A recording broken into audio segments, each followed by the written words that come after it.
is about more than just sweater weather and cute boots. There's something about the flavors of fall that set the mood for the season too. And what flavor is more fall than pumpkin?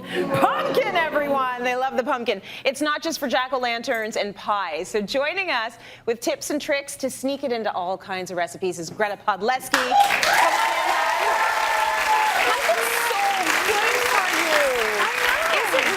on in, about it as being this like super healthy thing that you can freeze. We're going to talk about all of that. Well, it tastes good all year, but we think about it this time of year because of Thanksgiving, Halloween, and turkey as well. So what I've done is I've combined pumpkin and turkey in an unusual way and created a delicious chili recipe. Oh, that everyone is going to gobble up. Sorry, couldn't avoid the pun. We're okay with it. So I've got, okay, so this is very simple. And when I get to the pumpkin part, I want to assure you that nobody in your family is going to detect this. This isn't going to be a, oh, I'm not going to eat it because it has pumpkin in it. Okay. Okay, so I'm cooking some ground turkey and onions and garlic here, okay? And then we're going to add the spices. I'm going to let you stir. Yep. And this is chili powder, ground cumin, and oregano, very traditional spices. Yep.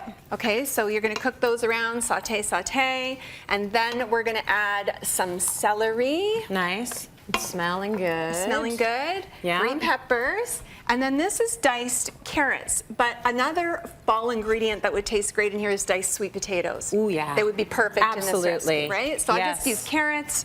Okay, and so those get stirred around until they're tender. Yeah. Okay, then we're adding 2 cups of chicken broth. Nice. We started with 1.5 pounds of ground turkey, by the way, and if you wanted to use ground chicken or ground beef, this recipe totally works with either one of those. Totally. Okay, this is a can of diced tomatoes, and I like buying the really small ones that you can get now. They're called petite cut. Yeah. Because then you don't have big chunks of tomato in it, and I just personally don't like that, and I find with kids too, the smaller things are, the better. You know it. Okay, and now in goes the pumpkin. Oh, so what this does is it makes the broth really rich and thick and velvety instead of very soupy and wimpy-like. So it gives the chili more substance, adds nutrition. It's a good way to sneak vegetables in there. It's very upset you called it wimpy.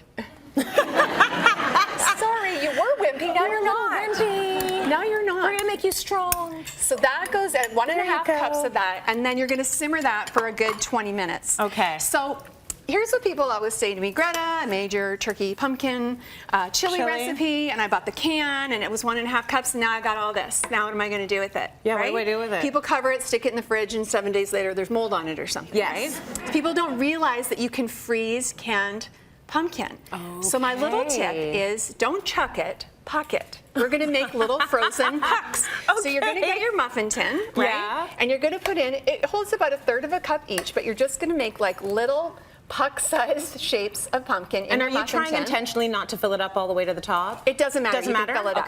Yeah, depending on how much you want to freeze. Yeah. That goes in the freezer. When it comes out, you just take this and let it sit for a minute till it warms up, just enough that you can pop out the frozen pucks, put them in a Ziploc bag, and put them in the freezer. Okay? You can keep them for months that way. Oh, that's so good. What do you add it to? Well, any kind of chili. Maybe it's your own recipe. You can throw in a couple pucks. See if your family detects it. They won't. Right. I make a pumpkin pie protein smoothie. It's a breakfast smoothie that tastes like a pumpkin pie. That's so good. You can put it in, let's say you're making carrot soup. Like even like a curried carrot soup or something, you can throw a little bit of pumpkin into that. You can throw it into any soup recipe. Pasta sauce, put it on your pasta. Don't chuck it, puck it. Puck it. Right. Yeah, just take them out because it's adding so many nutrients in there.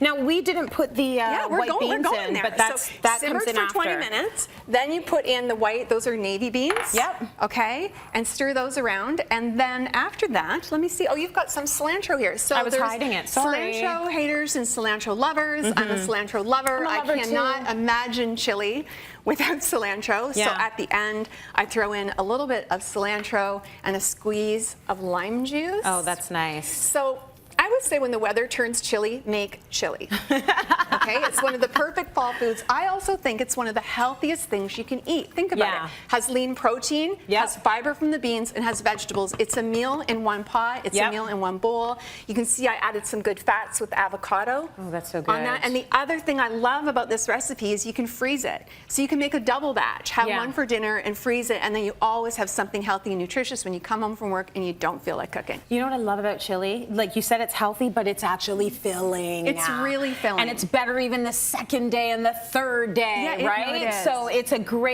great meal to double batch, and I'm glad you suggested that. Yeah, and this is just a little bit of a different twist on it versus Yeah. your basic beef chili. Really, really good. Yeah, I know. Cityline.tv for this amazing recipe.